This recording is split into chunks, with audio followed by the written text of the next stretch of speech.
I knew it was over. As I stood there in that crowd, watching Jesus, his body being torn apart in the middle of that public square, it was over.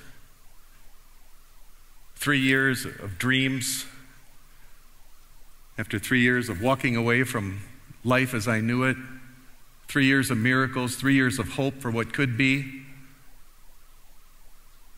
and now it was over.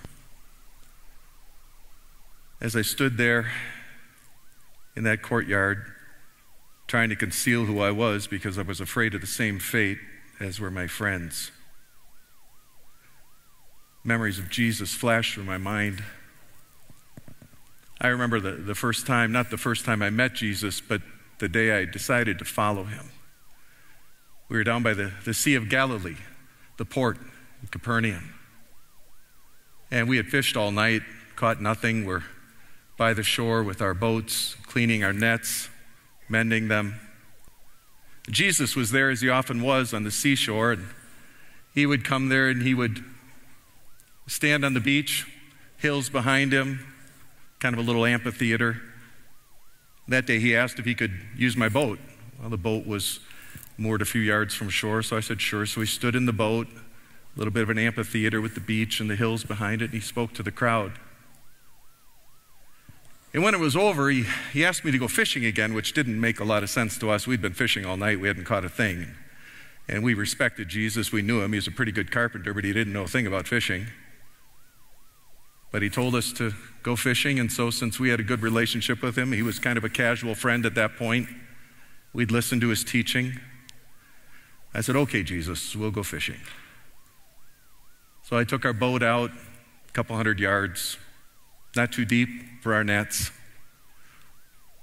and we started laying down our nets. We had a big boat, about 27 feet long, 7 feet wide, 4.5 feet high, boat that could have 15 or 20 individuals in it. We had big nets. We had drag nets. They would have buoys on the top and lead weights on the bottom, maybe span 8 or 10, 12 feet. We'd go in those areas where it wasn't too deep. Those drag nets would catch everything in their path. So we started laying out this drag net, 100, 150, 200 yards of it. And what we would do is we would take it out and make a big circle, and then we would pull the ends, both ends, and begin to put them back in the boat. And anything that was in its path, we would catch. We'd throw back the rough fish, take the rest to market. Of course, we hadn't caught anything all night, but we began to retrieve those nets back into our boat, and it went quickly at first, as it always does, but then it felt like we were snagged on something, because usually you get all the way to the end of the net, and then there's a few fish in it, and that's what we sell. But in this case, we were just part way to pulling it into the boat, and we began to feel some pulsations on the net, and it wasn't a snag because it kept coming, but slowly, and we recognized we're dealing with a catch we've never dealt before in our fishing lives, and our hearts jumped, and we didn't have time to think about anything else except the catch. For a while, we began pulling in the net more and more, and long before we normally would, we're pulling fish in the boat, hundreds of fish, then thousands of fish, and we recognized our boat was going to be in trouble. We called to our cousins who were still on the shore, and they bought their boat, and by the time we were done, both boats, with the weight of that net, pulling fish into them, almost sank. Best day fishing we've ever had, and as we were almost done pulling them in, I recognized this wasn't fishing. This was Jesus. And I knelt in front of him and said, "My Lord," because I knew that Jesus had everything to do with this. And we got in a conversation. He said, "Peter, from now on, I want you to follow me. I want you to leave this behind you. I want you to follow me. I want you to be a fisher of men." Well, I took that to heart, parked the boat, and left. So did my cousins, James and John. We knew there was something unique about Jesus. We had been disciples of John the Baptist, and John the Baptist had said that he was trying to point us to a Messiah, a future king, and he pointed to Jesus as that individual. So we were thinking, well, Jesus may be a Messiah, according to John the Baptist, but there was so much more to Jesus. He was more than regal. He was more than kingly. In fact, I remember one 24-hour period where this became crystal clear to all of us. Started out on the sea again, another story from the sea. We're out in the Sea of Galilee in the middle of the night. We're crossing. It was a great way to get away from the crowds. Couldn't follow us.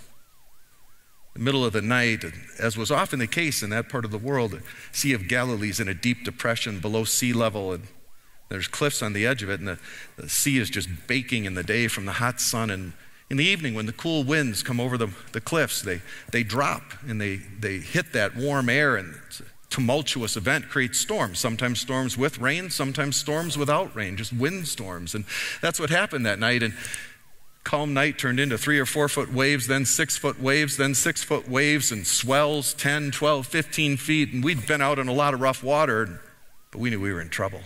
Middle of the sea. We took down the sail. We tried to keep the ship steering right into the wind or going with the wind, but we didn't want to get swamped from the side. We're doing everything we can to keep ourselves in the right place and to bail at the same time. Finally, we think of Jesus. Maybe Jesus can do something. So we wake him up. He's asleep in the front of the boat, and I'll never forget what happened. He stands up. Boat turns sideways. I see a wave coming that's going to swamp us, and he just says, "Peace, be still."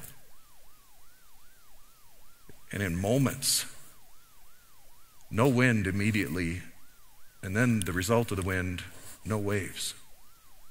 A sea like glass. I looked at my friends. Who is this? Who is this that even the wind and the waves obey him? And it continued. We got to the shore. I never wanted to hit the beach so bad in my life. Get out in the shallow water as the boat hits the sand, and I begin to walk on the beach, Jesus the same, and 2 men come running towards us, and it was terrifying. They come running out of an area that's like an ancient graveyard, caves on the side of a hill along the sea. They come towards Jesus. They weren't coming towards us. They were coming towards Jesus. We just were afraid of them naturally. They were naked. They had scars. They had welts where you would have chains. They had broken out of prisons. They were criminals. They were screaming at us. And as they came to Jesus, the most unusual thing was said. They said, "Jesus," like they knew him, "Son of the Most High, don't torment us before the time." Never heard anything like that before. Jesus began to talk to them. One of them said his name was Legion, which means many, and it dawned on the rest of us these men were demon-possessed. And these demons had literally recognized who Jesus was. Jesus, after talking to them for a few moments, cast the demons out of them. Those demons, looking for other hosts, saw a herd of pigs on the hill. They went into those pigs, and 300 or 400 pigs went down the side of that hill and into the sea, and tumbling on each other, drowned. And the people who herded them went back to the town. They'd suffered a significant economic loss as a result of that. They came out. They asked us to leave, but as they did, they saw these 2 men who they had imprisoned. These 2 men who had broken free from the local jail, now clothed and in their right minds, talking to Jesus. We left that area. We weren't welcome. Went back to Capernaum, and as we got out of the boat again, people had seen us coming from a long distance, so the shore was full of people. Jesus has already performed many public miracles. A man comes running to Jesus right by the edge of the water. His name was Jairus. He was a synagogue ruler, sort of the individual who was in charge of the synagogue services and ran the synagogue, a highly respected religious figure in that town. And he came to Jesus. He fell on his knees. He said, "Jesus, my little daughter of 12 is sick. She's deathly ill. Can you come, please take care of her, heal her?" So we started to head towards Jairus' house, and as we did that, there was a woman who was trying to weave her way through the crowds and be as inconspicuous as possible. She was a woman who had a problem since she became a woman. She began to bleed, and she never stopped. It was an embarrassing condition. In our culture, it had significant implications because a woman and her husband were typically not together during that time in a woman's experience, and so if she was married, she would have been divorced as a result of this. And a woman in that condition couldn't go to synagogue or temple because she would make people ritually unclean. She couldn't touch anybody. She was to remain private during that time. So this woman couldn't have the family she longed for, and she couldn't worship the God she loved in public. And she had spent all of her money on doctors. For 12 years, she was now poor from her condition, trying to get help, and nobody could help her. But she had heard about Jesus, and so she's weaving her way through the crowd. She's only hoping she can just touch him. She doesn't want to talk to him. She doesn't want any attention. She just wants to touch the hem of his garment in hope that with her faith and his power, she'd be healed. And so she does. And she was. She immediately felt it in her body. Jesus also felt it. The power had gone out from him, so he immediately turned around. He said, "Who touched me?" And of course, we're the disciples. We're saying, "Well, everybody's touching you. There's a crowd of people around you. They're all touching you." He said, "No, who touched me?" And as the woman was slinking away, her eyes went back towards Jesus, and their gazes touched. She came before him and said, "It was me," and she told her story. And he said, "Daughter, your faith has healed you. Go in peace." About that time, somebody came back from Jairus' house where he had been headed in the first place and said, "Don't bother the teacher anymore. Your daughter's dead." And Jesus basically said, "Jairus, don't listen to them. She's just asleep." She was dead.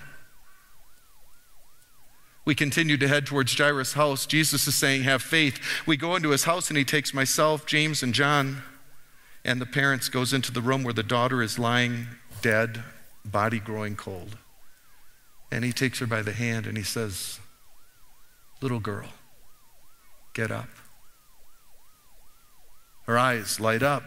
She sits up. She gets up. She begins to serve the people in the house who are there to mourn her death. And in that 24-hour period, we recognize that Jesus can do anything. He has power over the forces of nature. The wind and the waves obey him. He has power over demons. He has power over sickness. He has power over death. And we recognize that this is beyond messianic. This is beyond regal. He's beyond a king. This was unlike anything we'd ever heard of in the Old Testament. And eventually we figured it out. Sometimes he would ask us, "Who do you think I am?" And we would guess, the Messiah, maybe a prophet, somebody like Elijah. And finally we figured it out. He's more than a Messiah. He's God. He was Jesus and the Son of God. Well, that just made us more excited, because if we have a Messiah who also has God's powers, think of what that can do for us as a nation. We can overthrow Rome. We can be free again. We can return to the days of David and Solomon, where Israel was a world empire, and we were thrilled with that. And then as we're excited about the future with Jesus, who's God, he begins to have these morbid conversations with us about death. We're going to go to Jerusalem, where I'm going to be betrayed, going to be arrested and tried, crucified. Made no sense. And one time I corrected Jesus, and we don't need to talk about that. We continued towards Jerusalem. The week it all happened. And it was exciting because the talk of death subsided for a little bit, and on Palm Sunday, he owned who he was. He rode into Jerusalem on an unbroken colt in fulfillment of Zechariah 9 that the Messiah would come that way. And so that day we knew, okay, he's finally owning in a public fashion who he is. And there were thousands, tens of thousands of people thronging the roads. 2.5 million people were around Jerusalem that weekend, and thousands had come from Galilee and knew him and knew of his miracles. And they were shouting, "Hosanna," which means "Lord, save us." It was a cry to restore the kingdom of David, the glory days of Israel. And Jesus owned it and accepted it. No more talk of death. The next day he went in the temple and cleaned it up and offended a lot of the religious leaders. And from that moment on, there was a price on his head. On Thursday night, he was back to his morbid self. He started talking about how one of us would betray him. One of us, one of the 12 who'd given up everything to follow him. I said, none of us are going to do that, Jesus. He said, "Oh yeah, it's going to happen." I said, "Well, okay, in a private moment, Jesus, maybe they will, but I won't. If anyone will stand with you, it's me. You can count on me." That's when Jesus told me that he couldn't count on me, and before that night would be over, I would deny him 3 times. We went to a garden we spent a lot of time. Soldiers came to arrest him along with Judas, who ultimately betrayed him. And as they came, Jesus didn't lose his powers. When they said, "Where is Jesus of Nazareth?" he said, "I am he." And at the sound of his voice and his power emanating from his divine being, they all fell to the ground. He was still God. Nothing had changed. The same man who had power over nature, evil, sickness, and death had those powers in the garden where he was betrayed. He demonstrated it a few minutes later as they were resting. I took out a short sword and I started hacking away trying to defend my Lord. I got one of them. His name was Malchus. Cut off his ear. Jesus stopped the whole scene.